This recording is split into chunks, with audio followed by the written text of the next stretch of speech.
আজ তৈরি করব নারকেল মাখা। জীবনে তো অনেক মাখা খেয়েছেন, ভিন্ন স্বাদের এই নারকেল মাখা খেলে মনে হবে অমৃত খাচ্ছেন। আর দেরি কেন, চলুন অমৃত মাখা খেয়ে আসি। আজকে আমি নারকেল মাখা তৈরি করব। তার জন্য আমি এরকম কচি দেখে নারকেল নিয়েছি।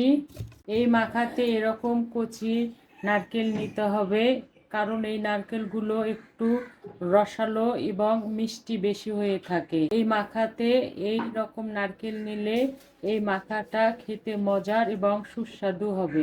এখন আমি এরকম হ্যান্ড গ্রেটারের সাহায্যে এই নারকেলগুলো আমি উঠিয়ে নেব। আমি একটু লম্বা লম্বা করে কুড়িয়ে নিচ্ছি, কারণ এই মাখাতে লম্বা লম্বা করে কুড়াতে হবে।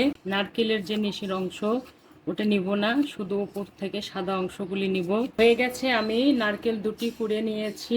একই রকম করে সব কুড়ে নিয়েছি। দেখুন কত সুন্দর লম্বা লম্বা করে কুড়িয়ে নিয়েছি, দেখতে কত সুন্দর লাগছে।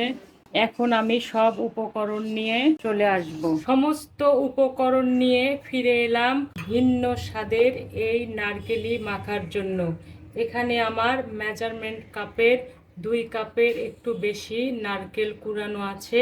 এখন সব রেডি করব, তৈরি করব। প্রথমে একটা কাঁচামরিচ দিলাম, একটু থেতো করে নেব।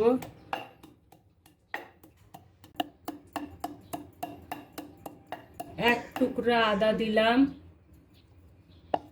এটাও থেতো করে নেব।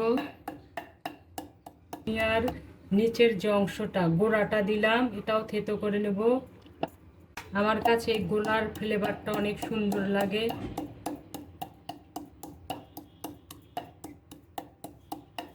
এখানে ভাজা 2 টেবিল চামচের একটু বেশি চীনাবাদাম আছে, এগুলোও গুঁড়া করে নেব একটু।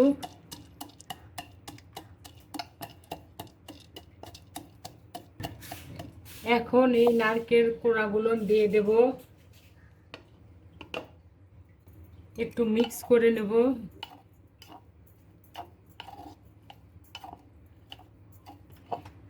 এখন 2 টেবিল চামচ চিনি দিলাম, পরিমাণ মতো বা স্বাদ মতো লবণ দিলাম, হাফ চামচ বিট লবণ দিলাম, একটু জিরা গুঁড়া দিলাম, একটু ধনে গুঁড়া দিলাম, শুকনা মরিচের গুঁড়া দিলাম পরিমাণ মতো।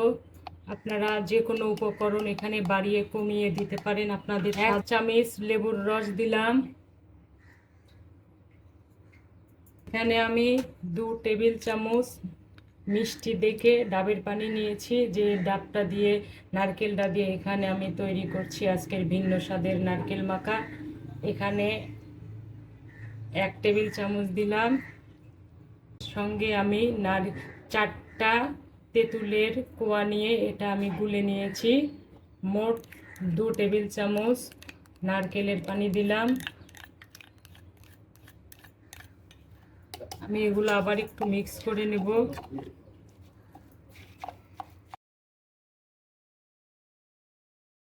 এখন এগুলো একটু থেতো করে নেব, হালকা, বেশি না। তৈরি করার সময় নারকেলের পানিটা ব্যবহার করবেন, এতে করে এই মাখাটি অত্যন্ত স্বাদ এবং লোভনীয় হয়ে থাকে। হয়ে গেছে আমার মাখা। এখন 3-4টা পুদিনা পাতা দিলাম কুচি, একটু 1 চামচের মতো ধনে কুচি দিলাম, 1 ছালি লেবু এখানে আমি কুচি করে নিয়েছি সেটা দিলাম। এখন আমি সুন্দর করে এগুলা মেখে পরিবেশন করব। এখন আমি পরিবেশন করব ভিন্ন স্বাদের এই নারকেলি মাখা। দেখে জিভায় জল চলে আসছে, যা লোভনীয় হয়েছে। বাদামের ফ্লেভার, পুদিনার ফ্লেভার, লেবুর ফ্লেভার, তেঁতুল দিয়ে আরও অসাধারণ হয়েছে। এর আসল স্বাদ পেতে হলে আমি যেরকম করে তৈরি করেছি একই পদ্ধতিতে আপনারা তৈরি করবেন। এই স্বাদ আজীবন আপনাদের মুখে লেগে থাকবে। তীব্র এই গরমে হতে পারে এই মাখা প্রশান্তির স্বাদ এনে দেবে। হয়ে গেল ভিন্ন স্বাদের এই নারকেলি মাখা। তীব্র গরমে এই মাখা আপনাদের এনে দিতে পারে প্রশান্তির স্বাদ।